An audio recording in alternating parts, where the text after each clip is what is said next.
स्वागत है आप सबों का एमएस कोचिंग सेंटर में। और मेरे चैनल के नाम है एमएस कोचिंग फ्यूचर। और आज हम बात करेंगे मैट्रिक परीक्षा 2022 के विज्ञान की वस्तुनिष्ठ प्रश्नों के बारे में। जैसा कि आपने देखा ही होगा कि मेरा पिछला वीडियो 80 प्रश्नों का था जो थोड़ा बड़ा हो गया था, तो इसलिए आज हम 40 प्रश्नों के बारे में चर्चा करेंगे जो कि बिहार बोर्ड के मैट्रिक परीक्षा में पूछे जाने की 100% गारंटी है। तो हम बात करते हैं पहली प्रश्न के बारे में। तो पहला प्रश्न है, लेंसों में मुख्य फोकस की संख्या कितनी होती है? लेंसों में मुख्य फोकस की संख्या कितनी होती है? तो इसका सही ऑप्शन है ए, यानी 2। लेंसों में मुख्य फोकस की संख्या कितनी होती है? तो 2 होती है। अब हम बढ़ेंगे अगली प्रश्न की ओर। तो मेरा अगली प्रश्न है, समतल दर्पण द्वारा बना प्रतिबिंब सदा समतल दर्पण द्वारा बना प्रतिबिंब सदा ही होता है। कैसा होता है? तो समतल दर्पण द्वारा बना प्रतिबिंब सदा ही वास्तविक होता है। क्या होता है? वास्तविक होता है। समतल दर्पण द्वारा बना प्रतिबिंब कैसा होता है? वास्तविक होता है। अब बात करेंगे अगली प्रश्न के बारे में।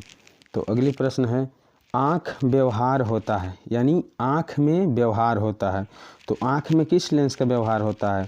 तो आँख में व्यवहार होता है आपको उत्तल लेंस का। किस लेंस का व्यवहार होता है? उत्तल लेंस का। अब बात करेंगे अगली प्रश्न के बारे में। स्पेक्ट्रम प्राप्त करने के लिए उसका उपयोग होता है।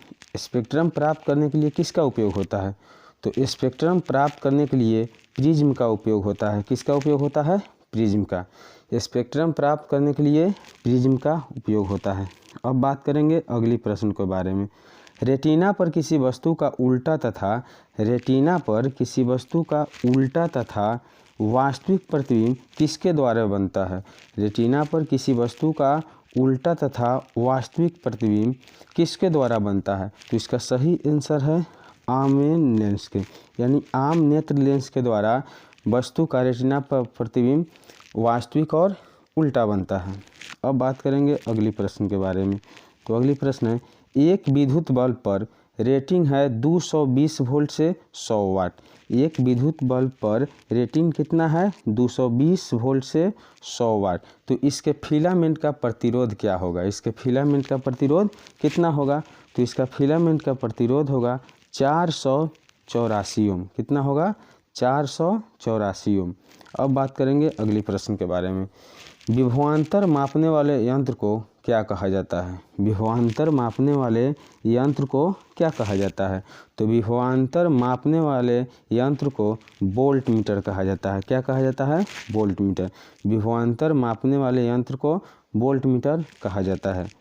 तो अगली प्रश्न देखेंगे, एमीटर को विद्युत परिपथ में कैसे जोड़ा जाता है?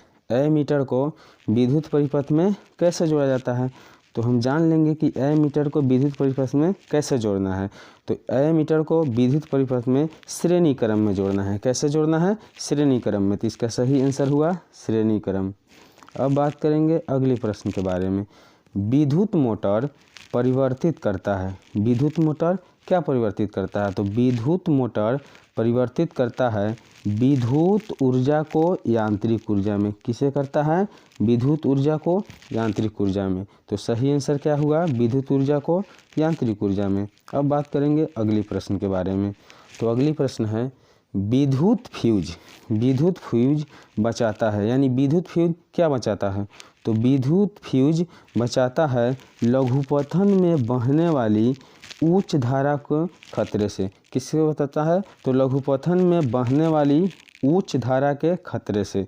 विद्युत फ्यूज आपको लघुपथन में बहने वाली उच्च धारा के खतरे से बचाता है। तो अब बात करेंगे अगली प्रश्न के बारे में। विद्युत धारा उत्पन्न करने की युक्ति को क्या कहते हैं? विद्युत धारा जिससे उत्पन्न होता है उस युक्ति को क्या कहते हैं? तो विद्युत धारा उत्पन्न करने वाले युक्ति को हम क्या कहते हैं? जनित्र कहते हैं। क्या कहते हैं? जनित्र। विद्युत धारा उत्पन्न करने वाले युक्ति को क्या कहते हैं? जनित्र कहते हैं। तो अब बात करेंगे अगली प्रश्न के बारे में। तो अगली प्रश्न है, ऊर्जा के सभी रूपों में अनंत स्रोत किसे माना जाता है? ऊर्जा के सभी रूपों में अनंत स्रोत किसे माना जाता है? तो ऊर्जा के सभी रूपों में अनंत स्रोत किसे माना जाता है? तो सही आंसर है सी यानी सूर्य। ऊर्जा के सभी रूपों में अनंत स्रोत सूर्य को माना जाता है। तो बात करते हैं अगले प्रश्न के बारे में। पवन चक्की में उपयोगी ऊर्जा प्राप्त करने के लिए पवन का न्यूनतम वेग कितना होना चाहिए?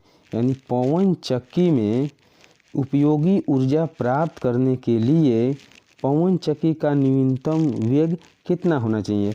तो सही आंसर है 15 किलोमीटर प्रति घंटा। कितना होना चाहिए? 15 किलोमीटर प्रति घंटा। वीडियो को आगे तक देखिएगा क्योंकि आगे ऐसा प्रश्न आएगा जो आपके मैट्रिक बोर्ड परीक्षा में पूछे जाने वाले हैं। अब बात करते हैं अगले प्रश्न के बारे में। 14 नंबर CaCO3 और बन रहा है आपका CaO + CO2। उपरोक्त अभिक्रिया, ये जो अभिक्रिया दिया गया है ये किस प्रकार की अभिक्रिया है? तो ये अभिक्रिया आपका अपघटन अभिक्रिया है। कौन अभिक्रिया है? अपघटन अभिक्रिया है। तो अब बात करते हैं अगले प्रश्न के बारे में। श्वसन किस प्रकार की अभिक्रिया है? श्वसन किस प्रकार की अभिक्रिया है? श्वसन जो होता है वो किस प्रकार की अभिक्रिया होता है? तो श्वसन अभिक्रिया उपचयन अभिक्रिया होता है। तो सही आंसर क्या हुआ? उपचयन। श्वसन जो अभिक्रिया होता है वो किस प्रकार की अभिक्रिया होता है? तो उपचयन अभिक्रिया होता है। अब बात करेंगे अगले प्रश्न के बारे में। तो लेड नाइट्रेट चूर्ण को एक परख नली में लेकर गर्म करने पर भूरे रंग का धुआं उत्सर्जित होता है। क्या होता है? भूरे रंग का धुआं उत्सर्जित होता है। यह धुआं क्या होता है? तो यह धुआं आपको NO2 होता है। क्या होता है? NO2 का होता है। यानी लेड नाइट्रेट चूर्ण को एक परख नली में लेकर गर्म करने पर भूरे रंग का धुआं उत्सर्जित जो होता है वो धुआं किसका होता है? तो Na2 का होता है। किसका होता है? NO2 का। तो अब बात करेंगे अगले प्रश्न के बारे में। निम्नलिखित में कौन लवण है? निम्नलिखित में कौन लवण है? यानी जो नीचे दिया गया है उसमें लवण कौन है? तो आपका निम्नलिखित में लवण है K2SO4। क्या है?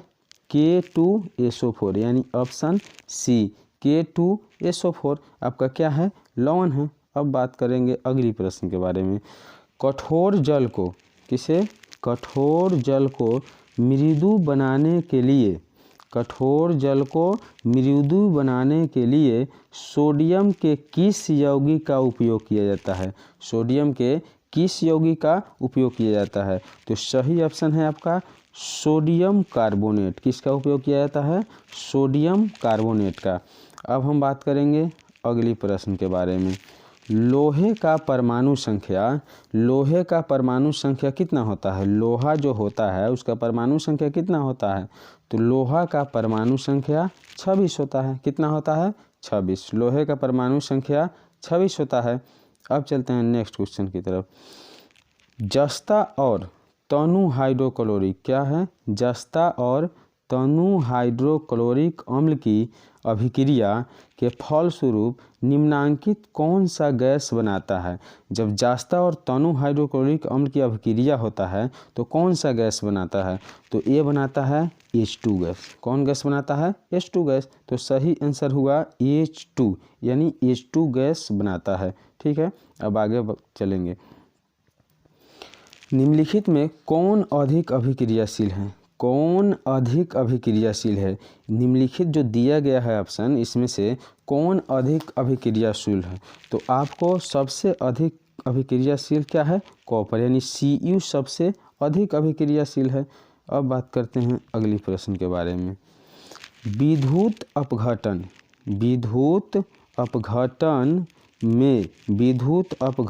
में इलेक्ट्रॉन मुक्त होता है। जो विद्युत अपघटन होता है इलेक्ट्रॉन मुक्त होता है। इलेक्ट्रॉन किस पे मुक्त होता है? तो इलेक्ट्रॉन मुक्त होता है आपको एनोड पर। कहाँ मुक्त होता है? एनोड पर। जो इलेक्ट्रॉन मुक्त होता है विद्युत अपघटन में वो मुक्त होता है इलेक्ट्रॉन पर। अब हम बात करेंगे अगले प्रश्न के बारे में। तो अगली प्रश्न है हाइड्रोकार्बन कौन है? हाइड्रोकार्बन कौन है? नीचे दिया गया है उसमें हाइड्रोकार्बन कौन है? तो हाइड्रोकार्बन C6H12O6 है। आपका सही आंसर क्या है? C6H12 और O6। ठीक है, अब हम बात करेंगे अगली प्रश्न के बारे में। तो अगली प्रश्न है बॉन्ड COOH अभिक्रियाशील मूलक को क्या कहते हैं? बॉन्ड COOH अभिक्रियाशील मूलक को क्या कहते हैं? तो सही ऑप्शन है आपका अम्ल। क्या कहते हैं? अम्ल कहते हैं। अब हम बात करेंगे अगली प्रश्न के बारे में। तो अगली प्रश्न है आवर्त सारणी में किस वर्ग के ऊपर नीचे आने पर तत्वों के धातुई गुण बढ़ता है? परीक्षा में पूछे हुए प्रश्नों से घबराने की आवश्यकता नहीं है, उसे सोचकर और समझकर आंसर देने की ज़रूरत होती है और समझ-बूझ के साथ ही उसका उत्तर दें। आवर्त सारणी में किस वर्ग के ऊपर से नीचे आने पर ऊपर से नीचे आने पर तत्वों के धातुई गुण में क्या होता है? आवर्त सारणी में किस वर्ग में ऊपर से नीचे आने पर तत्वों के धातुई गुण में क्या होता है? तो क्या होता है? तत्वों का धातु गुण बढ़ता है। आवर्त सारणी में किस वर्ग में ऊपर से नीचे आने पर, यानी आवर्त सारणी में किसी वर्ग में ऊपर से नीचे आने पर तत्वों के धातुई गुण क्या होता है? बढ़ता है। अब हम बात करेंगे अगली प्रश्न के बारे में। तो अगली प्रश्न है आवर्त सारणी के प्रथम वर्ग के सदस्य हैं। आवर्त सारणी के प्रथम वर्ग के सदस्य कौन है? तो आवर्त सारणी के प्रथम वर्ग के सदस्य है क्षारीय धातु। कौन है? क्षारीय धातु। अब हम बात करेंगे अगले प्रश्न के बारे में। कृत्रिम वृक्क किन अपशिष्ट उत्पादों को रुधिर से अपोहन द्वारा पृथक करता है? कि कृत्रिम वृक्क किन अपशिष्ट उत्पादकों को रुधिर से अपोहन द्वारा पृथक करता है? तो आपका सही ऑप्शन है नाइट्रोजन। किससे पृथक करता है? नाइट्रोजन को। तो सही आंसर क्या हुआ? नाइट्रोजन। अब हम बात करेंगे अगली प्रश्न के बारे में। भोजन का पाचन, जो भोजन का पाचन होता है वो किस प्रकार की अभिक्रिया होता है? भोजन जो पचता है वो किस प्रकार की अभिक्रिया के कारण पचता है? तो भोजन का पाचन उपचयन अभिक्रिया के कारण होता है। किसके कारण होता है? उपचयन अभिक्रिया के कारण होता है। अब हम बात करेंगे अगली प्रश्न के बारे में। प्राकृतिक में ऑक्सीजन का संतुलन, प्राकृतिक जो है इसमें ऑक्सीजन का संतुलन कैसे बना रहता है? तो प्रकृति में ऑक्सीजन का संतुलन बना रहता है प्रकाश संश्लेषण से। किसके द्वारा बना रहता है? प्रकाश संश्लेषण से। प्रकृति में ऑक्सीजन का संतुलन कैसे बना रहता है? तो प्रकाश संश्लेषण से। अब बात करेंगे अगली प्रश्न के बारे में। डेंगू उत्पादन करने वाला मच्छर किस तरह के जल में रहता है? जो डेंगू उत्पादन करता है वो मच्छर किस तरह के जल में रहता है? तो वो आपको रहता है साफ जल में। कैसे जल में रहता है? साफ जल में। यानी डेंगू जो उत्पन्न करता है वो मच्छर कहाँ रहता है? तो वो मच्छर रहता है आपको साफ जल में। अब हम बात करेंगे अगली प्रश्न के बारे में। पादप हार्मोन का उदाहरण है। पादप हार्मोन का उदाहरण क्या है? तो पादप हार्मोन का उदाहरण है ऑक्सिन। तो इसका सही आंसर हुआ ऑक्सिन, क्योंकि पादप हार्मोन का उदाहरण होता है ऑक्सिन। अब हम बात करेंगे अगली प्रश्न के बारे में। निम्न में कौन हार्मोन कोशिका दीर्घन एवं विभाजन में मदद करता है? निम्न में से कौन सा हार्मोन है जो कोशिका का दीर्घन एवं विभाजन में मदद करता है? तो आपका सही आंसर है डी, यानी इनमें से सभी। डी ऑक्सीन हो गया, आपको जिबरेलिन हो गया, उसके बाद में साइटोकाइनिन हो गया। अब हम बात करेंगे अगली प्रश्न के बारे में। तो अगली प्रश्न है तंत्रिका कोशिका क्या कहलाती है? तंत्रिका कोशिका क्या कहलाती है? तो तंत्रिका कोशिका आपको न्यूरॉन कहलाती है, क्योंकि न्यूरॉन का दूसरा नाम तंत्रिका कोशिका और तंत्रिका कोशिका का दूसरा नाम न्यूरॉन, यानी दोनों एक दूसरे के क्या होते हैं? बराबर होते हैं। तो जो तंत्रिका कोशिका को कहा जाता है वही न्यूरॉन को भी कहा जाता है, इसलिए तंत्रिका कोशिका को क्या कहा जाता है? न्यूरॉन कहा जाता है। अब हम बात करेंगे अगली प्रश्न के बारे में। अंडाणु निषेचित होता है। अंडाणु कहाँ निषेचित होता है? तो अंडाणु निषेचित होता है आपको अंडाशय में। तो सही आंसर क्या क्या है, अंडाशय, यानी अंडाणु जो है निषेचित होता है वो अंडाशय से होता है। अब बात करेंगे अगली प्रश्न के बारे में। मानव मादा में जनन तंत्र का भाग नहीं होता है। मानव मादा में जनन तंत्र का भाग नहीं होता है तो क्या होता है, शुक्रवाहिका जनन तंत्र का भाग नहीं होता है। अब बात करेंगे अगली प्रश्न के बारे में। शुक्राणु बनता है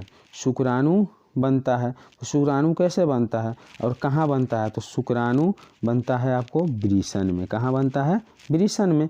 तो शुक्राणु का सही आंसर क्या होगा, वृषण, क्योंकि शुक्राणु वृषण में बनता है। अब बात करते हैं अगली प्रश्न के बारे में।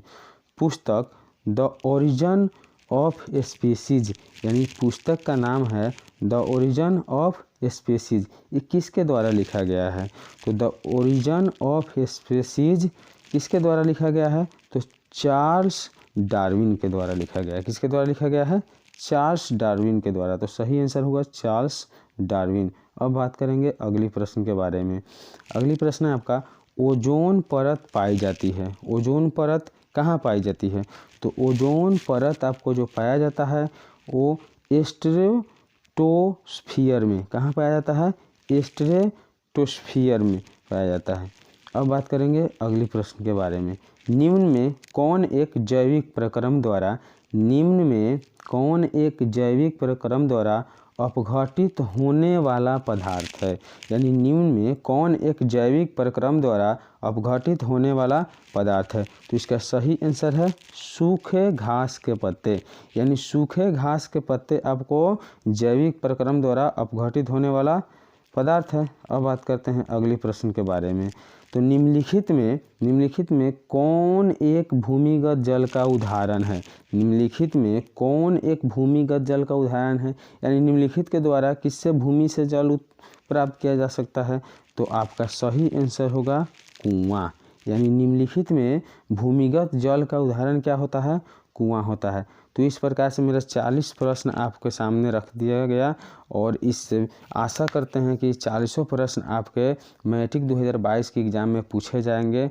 तो वीडियो अगर अच्छा लगा हो तो लाइक, कमेंट और सब्सक्राइब करें और शेयर करना ना भूलें।